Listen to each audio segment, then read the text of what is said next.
আসসালামু আলাইকুম, কেমন আছেন সবাই? আলহামদুলিল্লাহ, আমি ভালো আছি। বাগান বিলাসের চারা সরাসরি ডাল কেটে করে থাকি। অনেক ভ্যারাইটি আছে এভাবে হতে চায় না, সেই সব ভ্যারাইটির চারা গুটি কলমের মাধ্যমে করা যায়। এইগুলো চেরি ব্লুসমের চারা। কাটিং থেকে চেরি ব্লুসমের চারা খুব কম হয়। বেশিরভাগ সময় চেরি ব্লুসমের কাটিং নষ্ট হয়ে যায়। এই চারাগুলো গুটি কলম করে করেছিলাম। এই চারাগুলোই আমার জীবনের প্রথম গুটি কলমের চারা। এর আগে কখনোই গুটি কলম করা হয়নি। অনেকেই গুটি কলম করতে ভয় পান, আমিও ভয় পেতাম।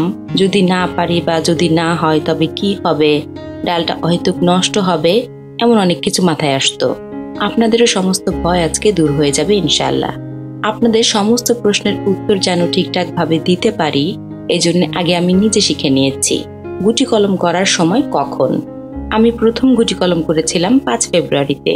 এটার আইডি মিস অ্যালিস। আজ পর্যন্ত কাটিং থেকে এই ভ্যারাইটির চারা করতে পারিনি, এমনকি এই গাছটাও গ্রাফট করে করা। এটার গুটি কলমে শিকড় আসতে অনেক সময় লেগেছে। জুন, জুলাই, আগস্ট এই 3 মাস গুটি কলম করার বেস্ট সময়। এই সিজনে নিয়মিত বৃষ্টি হয়, গুটি কলম করলে দ্রুত চারা হয়ে যায়।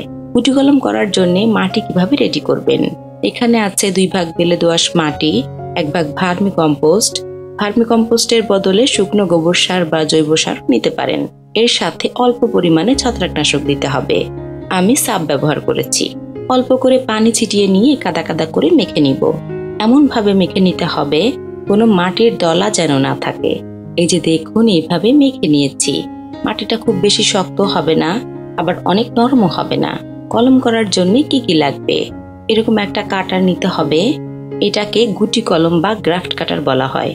এটা ঢাকা সিদ্দিক বাজার থেকে কেনা। আরো লাগবে টুকরা করা পলিথিন। এটা নরমাল পলিথিন, আমি আন্দাজ মতো সাইজ করে কেটে নিয়েছি। লাগবে রশি, খুব বেশি মোটা রশি নিবেন না। কিছু শলার কাঠি বা ঝাড়ুর কাঠি 1/2 ইঞ্চি করে কেটে নিবেন। আমি হাত দিয়ে আন্দাজ মতো ভেঙে নিয়েছি। এটাকে কিন্তু শলা কলমও বলা হয়। এটার আইডি থিমা পিঙ্ক। গাছটার শেপটা সুন্দর করেই দেওয়া আছে। কোন ডালে যে কলম করব বুঝতে পারছিলাম না, পরে নিচের দিকে ডাল খুঁজে পেলাম। ডালের গিট বা পাতার নিচের অংশে কলমটা কাটতে হয়। প্রথমে কাটার দিয়ে ডালের গায়ে 2-3 বার পোজ দিতে হবে। এরপর সাইড দিয়ে আবার একটা পোজ দিয়ে ছালটা তুলে নিব। এবার আস্তে করে ডালটা মাঝ বরাবর কাটিয়ে নিব। খুব বেশি তাড়াহুড়ো করা যাবে না, না হয় ডালটা ভেঙে যেতে পারে।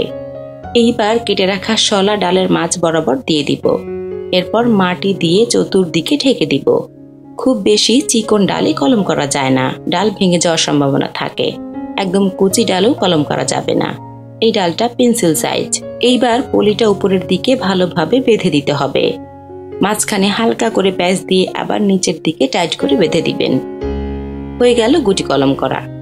গুটি কলম বাঁধার পরে একটা বিষয় খেয়াল রাখবেন, ডালের আগার দিকের কিছু অংশ কেটে দিবেন, এতে করে শিকড় দ্রুত আসবে। এই ডালটা আগেই কাটা ছিল, তাই আর কাটার প্রয়োজন হয়নি।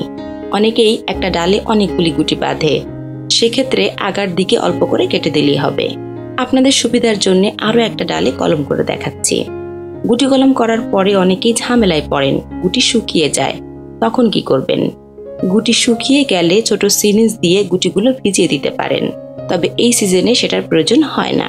গুটি কলম করার পরে 15 দিন বা 1 মাসের মধ্যেই চারা হয়ে যায়। অনেক সময় এর থেকে বেশি সময়ও লাগতে পারে। কারো কোনো প্রশ্ন থাকলে কমেন্ট করবেন। ভিডিওটা ভালো লাগলে একটা লাইক দিবেন। সবাই ভালো থাকবেন, সবার জন্য শুভকামনা।